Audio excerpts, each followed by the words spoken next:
चुड़ैल का बदला। एक बहुत ही खूबसूरत गांव था जिसका नाम था वीरनगर। यहाँ सभी लोग बहुत खुशी खुशी से रहा करते थे। गांव में सभी कुछ अच्छा चल रहा था और इसी बीच में अमेरिका से एक फैमिली अपने पुश्तैनी घर में रहने आती है। उस परिवार में पति पत्नी और उनका छोटा सा बेटा था जो अपने हवेली में रहने आए थे।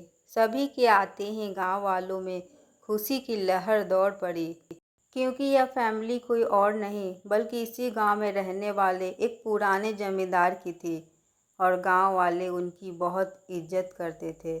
सब कुछ ठीक चल रहा था, लेकिन अचानक एक दिन इस परिवार के बच्चे की तबीयत अचानक बिगड़ने लगती है। सभी को लगता है मौसम का परिवर्तन हुआ होगा, लेकिन बात तो कुछ और ही थी। धीरे धीरे लड़के का चेहरा नीला पड़ने लगा। आनन फानन में परिवार ने डॉक्टर को बुलवाया और डॉक्टर को भी कुछ समझ नहीं आया तो उसने पास में ही बने एक हॉस्पिटल में उन्हें स्वास्थ्य परीक्षण के लिए आमंत्रित किया, ताकि कि बच्चे की बीमारी का पता लगाया जा सके। परिवार ने डॉक्टर की सलाह अनुसार हॉस्पिटल जाना जरूरी समझा। सारे परीक्षण होने के बाद भी कुछ नहीं हासिल हुआ। जैसे ही सारा परिवार गांव पहुंचा तो गांव के कुछ बुजुर्गों ने बच्चे की हालत देखकर उन्हें ओझा के पास जाने को कहा। आज भी गांवों में पुराने रीति रिवाज के अनुसार झाड़ फूक करके इलाज करने की प्रथा कायम है।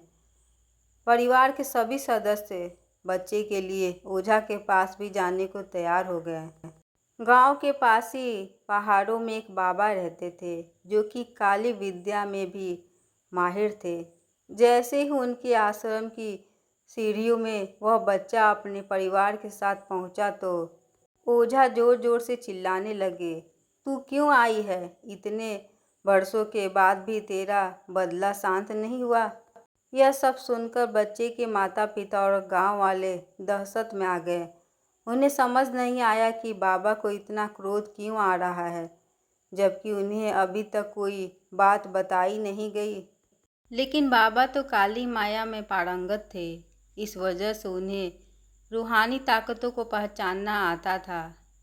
सभी लोगों ने आश्रम में प्रवेश किया, लेकिन बाबा ने केवल उस बच्चे को पास आने को कहा। बच्चे की हालत बहुत ही खराब थी। उसकी आंखें लाल हो चुकी थी, उसका शरीर नीला दिखाई पड़ रहा था और उसके शरीर का तापमान आम बुखार से कहीं ज़्यादा था। ओझा ने विभूति उठाकर बच्चे के मुंह पर फेंका। बच्चा जमीन पर लेट गया और जोर जोर से हाथ पैर हिलाने लगा। किसी को कुछ भी नहीं समझ आ रहा था कि बाबा की विभूति से क्या चमत्कार हुआ कि बच्चा अपने आप जमीन पर लेटकर ऐसी हरकतें करने लगा। तभी अचानक बच्चा अपने पैर की उंगलियों के बल खड़ा हो जाता है और बहुत ही खूंखार औरत की आवाज़ में ओझा को उसके पुराने नाम से बुलाता है, अरे ओ प्रेमनाथ, मैं तुझे नष्ट कर दूंगी। लड़के का ऐसा स्वर सुनकर उसके माँ बाप घबरा गए। लड़के को इस अवस्था में देखकर उन्हें कुछ समझ नहीं आ रहा था कि ऐसा क्यों हो रहा है। तभी ओझा ने एक मंत्र पढ़कर बच्चे को अपने काबू में किया।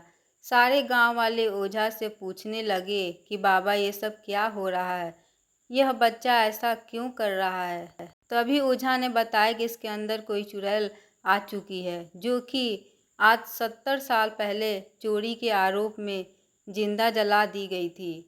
उसे ऐसी सज़ा देने वाले कोई और नहीं बल्कि इसी बच्चे के दादाजी थे और वह चुड़ैल अपना बदला लेने इसलिए आई है क्योंकि वह गर्भवती अवस्था में जिंदा जली थी और उसके कोख में पल रहा मासूम बच्चा भी जल गया। इसी वजह से वह उस वंश के बच्चे को भी दर्दनाक मौत देना चाहती है ताकि कि उसका बदला पूरा हो सके।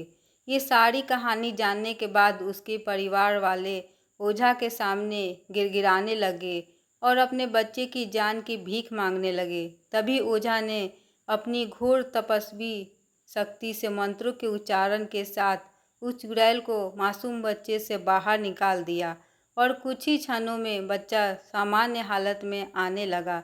सभी को लगा कि सब कुछ हमेशा के लिए ठीक हो गया है, लेकिन यह तो एक शुरुआत थी। आगे इससे भी भयानक होने वाला था, जो कि किसी ने सोचा भी नहीं था। अपना कीमती समय देने के लिए बहुत बहुत धन्यवाद। हमारे चैनल को सब्सक्राइब कर ले कि आप हमारे वीडियो को देख सकें। ये कहानी कैसी लगी प्लीज़ कमेंट करके ज़रूर बताएं।